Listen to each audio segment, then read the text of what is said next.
son meilleur ami lui vole le totem qui lui a été donné par sa maman. Et ce dernier-là finit par assassiner son meilleur ami. Mais sa maman, depuis au pays, décide de se venger. Et lui aussi, il finit par rendre l'âme. Histoire mystique.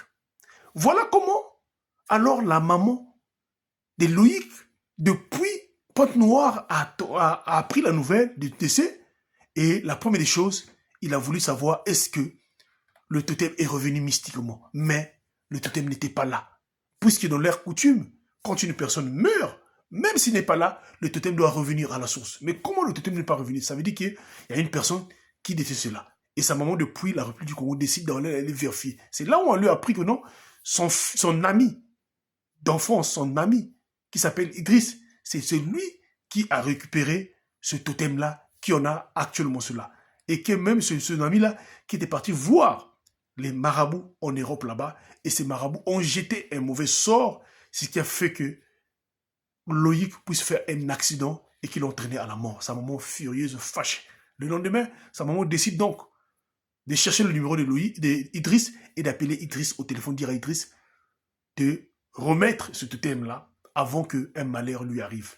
Idriss dit, il ne connaît pas ce qu'il parle, il n'a jamais aussi pris quelque chose qui appartient à Loïc. C'est vrai que c'était son ami, mais il ne connaît pas. Mais sa maman insiste. Après cela, sa maman décide donc d'aller voir les parents d'Idriss à Pointe-Noire là-bas pour leur dire, de dire à leur fils de remettre ce totem-là, car cela n'est pas à lui. Les parents d'Idriss appellent Idriss et demandent à Idriss de remettre cela, mais ce dernier refuse. Alors ses parents finissent par laver les mains. Et sa maman du défunt Loïc dit donc à Idriss, comme tu as voulu affronter le lion, tu verras ce qui va t'arriver. Après aussi des mois passés par là, Idriss a commencé à gagner de l'argent, a commencé à faire de l'argent. Tout s'est passé très bien chez lui, ici en Europe, ici. Il a fini par se marier, un mariage grandiose, tout s'est passé bien. Mais sa maman ne veut pas laisser. Sa maman décide donc aussi de passer. Et il décide donc, cette fois-ci, d'aller à Sibiti pour aller faire quelque chose à Sibiti là-bas, afin de renvoyer une foudre. Et sa maman, à l'arrivée à Sibiti là-bas, le fait qu'il va aller faire des choses. Idriss, depuis en Europe, un jour, il est revenu du travail dans son volant.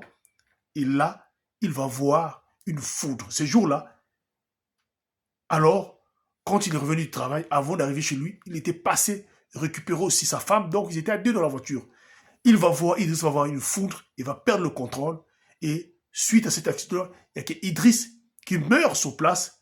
Sa femme, qui avait vu tous les soirs, finit par tout témoigner. Même la foudre, comment la foudre est venue juste frapper Idriss. Et ce dernier-là finit par mourir. Quand Idriss meurt, voilà comment, depuis Pointe-Noire, la maman du défunt Loïc reçoit le totem de ce enfant-là dans sa famille.